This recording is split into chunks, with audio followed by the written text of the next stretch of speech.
est-ce que tu peux nous parler un petit peu de ton parcours, parce qu'on va arriver petit à petit vers le sujet central du jour, de ton parcours universitaire ouais, c'est ça, et nous décrire un petit peu ce qui t'a amené vers le sujet de la data science aujourd'hui.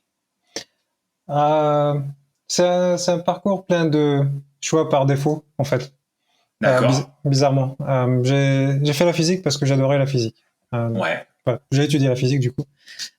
J'adorais la physique. Je voulais vraiment comprendre comment le monde fonctionnait autour de nous, comment ce qui a été créé, ce genre de choses. Et donc j'ai fait ma L1, L2, L3, puis le master. Et c'était vraiment, bah, je sais pas trop quoi d'autre j'aime. Donc je compte juste continuer là-dedans. C'est pour ça, Oui. c'est par rapport à ça que je voulais dire les choix par défaut.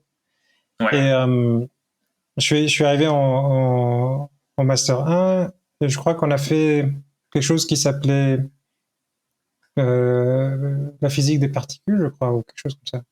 D'accord. Et c'est là en fait que j'ai trouvé ce que j'aime beaucoup dans la physique, qui est la physique des particules élémentaires, donc les plus petits constituants de la matière. Comment est-ce qu'ils interagissent entre eux? Quelle est la zoologie de ces particules?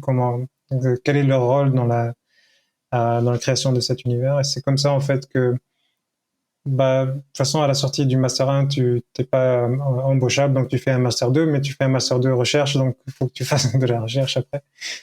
Et c'est comme ça que j'ai fait de la recherche à Strasbourg. Ouais.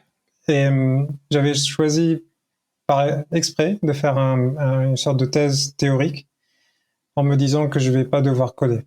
Je vais pas faire de code parce que je sais pas coder. C'était Mince. évidemment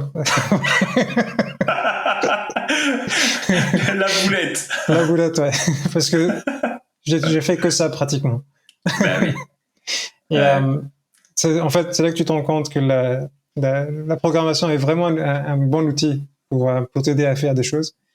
Et tu commences aussi à l'apprécier parce que ça devient plus facile, tu apprends des Et oui. choses, tu commences à comprendre un peu comment ça marche. Et j'ai beaucoup adoré. Et, Ouais. donc la thèse que j'ai faite, c'était de la programmation et de l'analyse de données.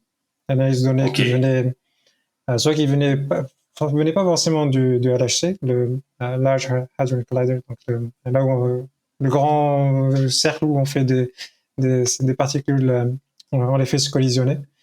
Mais on essaie en gros de prendre un modèle de physique théorique qui essaie d'expliquer certaines choses dans la façon dont les particules interagissent entre elles.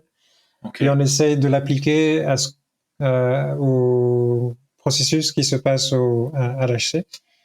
Et en faisant ça, en fait, on peut dire aux expérimentateurs, voilà, si vous regardez dans tel processus et que vous mesurez telle quantité et vous trouvez telle valeur, alors c'est peut-être le modèle que je suis en train d'étudier qui peut l'expliquer.